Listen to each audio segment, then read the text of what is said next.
Bienvenidos a esta inmersión que vamos a hacer hoy. Vamos a explorar una idea antigua, fascinante y quizá un poco olvidada. Esa conexión que veían antes entre conocerse a uno mismo y cuidarse. Cómo eso era un camino hacia la verdad, hacia una vida buena. Y para guiarnos vamos a usar el análisis de Michel Foucault. La pregunta de fondo es, ¿cómo se relacionaban en la antigüedad la filosofía, el autoconocimiento, la forma de vivir? El famoso «conócete a ti mismo», ¿era solo un consejo o era algo mucho más hondo? Exacto. Y la base que tenemos es muy concreta. Es una clase que Foucault dio el 3 de febrero de 1982. Formaba parte de su curso La hermenéutica del sujeto. Y lo interesante es que Foucault se mete de lleno en los textos griegos y romanos, para entender cómo vivían eso del cuidado de sí. No es teoría abstracta. O sea que vamos a rastrear cómo distintas corrientes, neoplatónicos, epicúreos, estoicos, veían esa relación entre conocerse, cuidarse, la ética, la política y hasta eso que Foucault llama soteria, que podríamos traducir como, bienestar, incluso salvación en un sentido particular. Ver ese contraste que Foucault marca con nuestra forma moderna de ver la verdad, que quizás, dice él, ha perdido algo por el camino. Vamos a intentar entender otra forma de pensar la relación entre quiénes somos y la verdad. Muy bien. Pues vamos a ello. Empecemos, si te parece, por el neoplatonismo. Foucault le da bastante importancia a cómo interpretaban el Alcibíades de Platón. ¿Por qué era tan crucial ese diálogo para filósofos como Proclo u Olimpiodoro? Pues mira, es que lo veían como la llave maestra, literalmente. Proclo decía que era el principio de toda filosofía, la arche japaces filosofias. ¿Y por qué? Pues porque el núcleo era el gnosis auton, el conócete a ti mismo. Era la condición inicial indispensable para empezar a filosofar. Para Proclo, en ese diálogo estaba ya en germen toda la filosofía platónica. Vaya, o sea, no un diálogo más, sino la puerta de entrada. ¿Y Olimpiódoro? ¿Decías que también lo veía como un portal? Sí, también. Olimpiódoro lo llama el propileo, el vestíbulo de la filosofía, y también se centra en el conócete a ti mismo, pero introduce un matiz importante que Foucault recoge. Distingue como dos funciones, dos caminos que salen de ahí. Por un lado, la función política, conocerse para gobernar bien. Eso lo asocia el Alcibíades. Y por otro, la función purificadora, catártica, conocerse para limpiarse por dentro, para mejorar, y eso lo vincula más al Fedón. Ah, qué interesante esa bifurcación. ¿Conocerse para actuar fuera o conocerse para transformarse dentro? ¿Y cómo encaja aquí el concepto clave de Foucault, el cuidado de sí, la epimeleia eutu? Pues Foucault interpreta la escena clave del Alcibíades justo así. Sócrates le dice al joven Alcibíades, ocúpate de ti mismo. Epimeleista es auto. Y esto, Foucault insiste, no es un consejo de autoayuda moderno, es la condición previa, indispensable, para poder ocuparse de la ciudad después. Primero, tú. Solo así podrás gobernar con justicia, con dikaiosune. Parece al principio una relación instrumental, ¿no? Me cuido para poder gobernar. Exacto, empieza así, pero Foucault sugiere que ese cuidarse de sí va ganando peso por sí mismo, adquiere un valor propio, más allá de ser solo un medio para la política. Ese ocuparse de sí mismo como condición para la acción pública. Y esto nos lleva a otro concepto que mencionaste antes, soteria. Hoy, claro, salvación nos suena muy religioso quizás, pero Foucault le da otro aire, en este contexto antiguo, ¿no? ¿Qué significaba realmente? Sí, y Foucault se detiene bastante en esto. Es clave para entender la mentalidad de la época. Señala que sotsein, salvar, y soteria, salvación, tenían un abanico de significados mucho más amplio. No era solo el rescate extremo, de un naufragio, una derrota, una enfermedad mortal. También significaba algo más cotidiano. Guardar, proteger, conservar algo valioso. Ajá. Podía ser la salud física, la cordura, la propia vida en su continuidad. Plutarco, por ejemplo, lo usa en sentido moral. Salvarse como mantenerse íntegro, no corromperse. Conservar un buen estado ético. Entonces, salvación aquí es menos un milagro y más como mantenerse a flote, conservar la integridad día a día, tanto física como moralmente. Exacto. Y podía ser colectivo, la salus pública del Imperio Romano, o individual. Lo fundamental, y esto es lo que subraya Foucault, es que en la época helenística y romana, la soteria se veía como una actividad, algo continuo, un trabajo constante del sujeto sobre sí mismo, una práctica de vida para alcanzar y, sobre todo, mantener un estado deseado, la tranquilidad, la ataraxia, la autosuficiencia, la autarquía. No dependía todavía de un evento externo o de otro, sino de ese cuidado de sí, de esa filosofía hecha vida. Aquí es donde, como decíamos, la cosa se pone muy interesante. Foucault plantea una pregunta que va, creo, al núcleo. ¿Qué relación hay entre el sujeto que quiere conocer y la verdad a la que aspira? Nosotros, quizá por la herencia moderna, pensamos que conocer es, bueno, una actividad intelectual. Aprendes, acumulas datos, razonas, pero ¿era así para los antiguos que él estudia? ¿Bastaba con saber? Esta es quizá la gran tesis que Foucault quiere rescatar.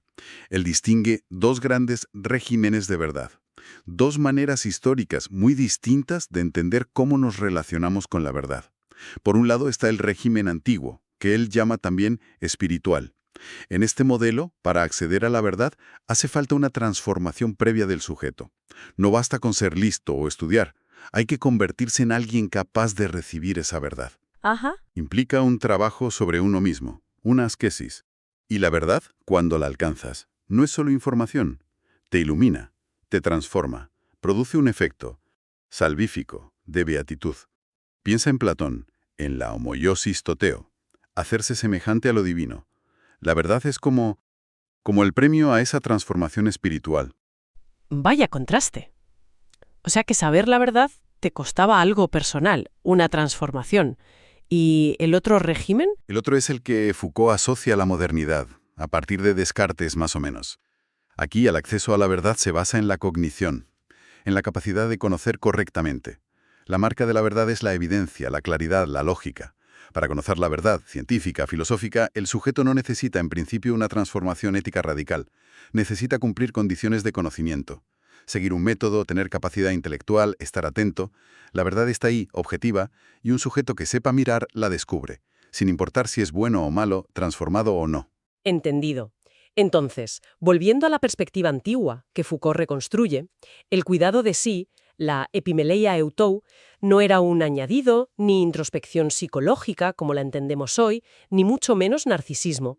Era literalmente la condición para poder acceder a la verdad, el trabajo previo. Justo eso. El cuidado de sí era todo ese conjunto de prácticas. Meditación, examen de conciencia, leer y comentar textos, dialogar con maestros o amigos, ejercicios para controlar pasiones. Todo ese entrenamiento, esa asquesis, buscaba modificar al sujeto, purificarlo, hacerlo apto para recibir y soportar la luz de la verdad. En ese régimen antiguo, la verdad tenía un precio, la transformación ética y espiritual de quien la buscaba. Conocer y transformarse iban de la mano, totalmente. ¿Y esa asquesis, ese entrenamiento, qué implicaba en concreto? No era solo pensar, ¿verdad? No, para nada. Foucault insiste mucho en que eran prácticas muy concretas, a veces físicas, otras discursivas, meditativas. Podía ser desde memorizar principios filosóficos para tenerlos a mano en momentos difíciles, hasta escribir como forma de autoexamen. Luego veremos a Marco Aurelio, pasando por diálogos socráticos o prácticas de privación voluntaria para fortalecerse ante los deseos. Era un trabajo activo, constante, sobre uno mismo, creencias, hábitos, reacciones. Queda claro que era un trabajo integral. Ahora, si este cuidado de sí es tan central y exigente, ¿cómo se relacionaba con los demás? ¿Llevaba a un individualismo? ¿Encerrarse en uno mismo? Foucault mira esto en distintas escuelas. Empecemos por los epicúreos. Tienen una visión de la amistad que suena un poco paradójica. Dicen que es deseable por sí misma, pero que nace de la utilidad. ¿Cómo se come eso? Pues Foucault se fija en una sentencia famosa de Epicuro, la sentencia Vaticana 23. Toda amistad es por sí misma deseable, dije auten jairete, sin embargo toma su comienzo a partir de la utilidad, apotescrellas.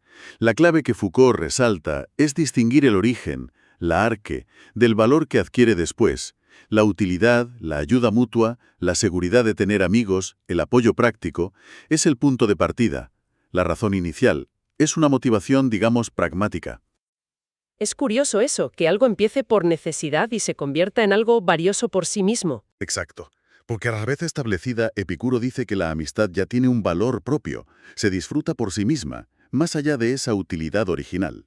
Se convierte en una fuente clave de placer, entendido como ausencia de dolor y perturbación, y contribuye directamente a la ataraxia, la imperturbabilidad, y a la autarqueia, la autosuficiencia, que son los pilares de la felicidad, la macariotes, para el sabio epicúreo. Así que la amistad no es una distracción del cuidado de sí, sino parte de él.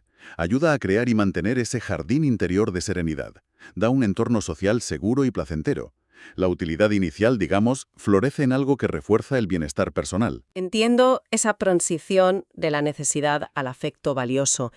Pero, claro, no todas las escuelas eran tan retiradas como los epicúreos. Los estoicos, por ejemplo, tenían otra visión del deber, del cosmos. ¿Cómo conectaban ellos el cuidado de uno mismo con las obligaciones hacia los demás? Mencionas oikeiosis, providencia. Totalmente distinto, sí. Para los estoicos, cuidarse a uno mismo es inseparable de entender tu sitio en el universo. Veían el cosmos como un todo racional, ordenado por una razón universal, el logos o providencia, a menudo identificado con Zeus. El individuo no está aislado, es parte interconectada de ese todo.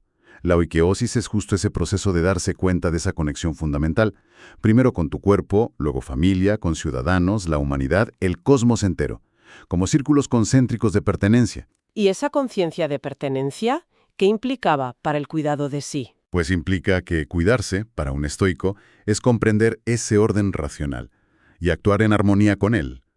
Y actuar en armonía es cumplir tus deberes, los katekonta, según tus roles naturales y sociales. Ser buen padre, buena madre, buen ciudadano, buen amigo. Roles dictados por la naturaleza y la razón. Foucault analiza el ejemplo que pone Epicteto. Un padre que, desesperado por la enfermedad grave de su hija, huye, la abandona. Epicteto no lo critica por sentir dolor o miedo, eso es natural, patos, sino por cometer un error filosófico. ¿Un error filosófico? Sí, porque ha dejado que la emoción irracional le impila a actuar según su rol de padre, que le dicta la razón. La reacción es comprensible humanamente, pero incorrecta filosóficamente. Qué duro. Pero entiendo el punto estoico. El error no es sentir, sino dejar que el sentimiento te impida actuar como dicta la razón, tu rol. ¿Y qué solución propone Epicteto? La solución es filosófica. Ese padre necesita estudiar. Necesita hacerse escolásticos, dice Epicteto. Aplicarse a la filosofía para entender sus deberes, para fortalecer su razón frente a las emociones. El cuidado de sí, para el estoico, es precisamente ese entrenamiento racional para poder asumir las responsabilidades hacia los otros de manera adecuada, como parte del orden cósmico. No es un yo primero, sino un yo en mi puesto correcto. Y esta conexión entre cuidado personal y responsabilidad pública parece que llega a su máxima expresión en la figura que Foucault analiza en detalle, el príncipe, en concreto Marco Aurelio. Tenemos a un emperador romano, el hombre más poderoso del mundo, escribiéndose para sí sus meditaciones. ¿Cómo interpreta Foucault esa práctica? ¿Es una forma de huir de sus responsabilidades o justo lo que le permite afrontarlas? Claramente lo segundo. Foucault lo ve así. Las meditaciones no son un diario íntimo moderno para desahogarse. Son asquesis, ejercicio espiritual estoico. Son una herramienta clave de su cura sui, su cuidado de sí, pero un cuidado de sí totalmente orientado y al servicio de su cura rei publicae. El cuidado del Estado. No hay separación. O sea que para Marco Aurelio, cuidar de sí era cuidar del imperio. ¿Puedes darnos algún ejemplo de cómo funcionaba eso en la práctica, según Foucault? Foucault describe, por ejemplo, el examen matutino de Marco Aurelio. Al empezar el día, repasaba los principios estoicos. Anticipaba mentalmente las dificultades, la gente molesta o injusta con la que tendría que tratar. Y se recordaba a sí mismo que ellos también son seres racionales, parte de la misma naturaleza social, aunque actúen mal. Se recordaba su deber de colaborar con ellos por el bien común, como dos manos que trabajan juntas. Ajá. Este ejercicio le preparaba para afrontar el día con calma, con justicia, con perspectiva, sin dejarse llevar por la ira o la frustración. Se centraba en gobernar su propio principio rector, su hegemonicón, para poder cumplir sus tareas de emperador correctamente. Observaba a los demás funcionalmente en relación a la tarea común, sin juzgar innecesariamente sus motivos. Es fascinante ver cómo ese trabajo interior estaba tan tan conectado con la acción exterior, con gobernar. Recapitulando un poco el viaje con Foucault, hemos partido de esa idea antigua de que conocerse y cuidarse, epimeleia euto ascesis, no eran algo secundario, sino la condición esencial para acceder a la verdad, alcanzar un bienestar, soteria y relacionarse bien, ética y políticamente, con el mundo. Hemos visto cómo se manifestaba en el neoplatonismo, en los epicúreos y su amistad, en el deber estoico de Marco Aurelio. Entonces, ¿cuál dirías que es el gran mensaje con el que Foucault quiere que nos quedemos? El gran mensaje, creo yo, es ese contraste tan fuerte con nuestra herencia moderna, sobre todo la que viene de Descartes, que tiende a separar el acto intelectual de conocer de la necesidad de una transformación ética o espiritual del que conoce. Foucault nos recuerda con fuerza que hubo una larguísima tradición en Occidente, donde se pensaba que la verdad no era gratis, que exigía un peaje personal, modificarse a uno mismo para ser digno de ella o capaz de recibirla. La verdad tenía el poder de transformar y salvar, sí, pero solo si el sujeto se preparaba activamente para ello, con un cuidado constante de sí.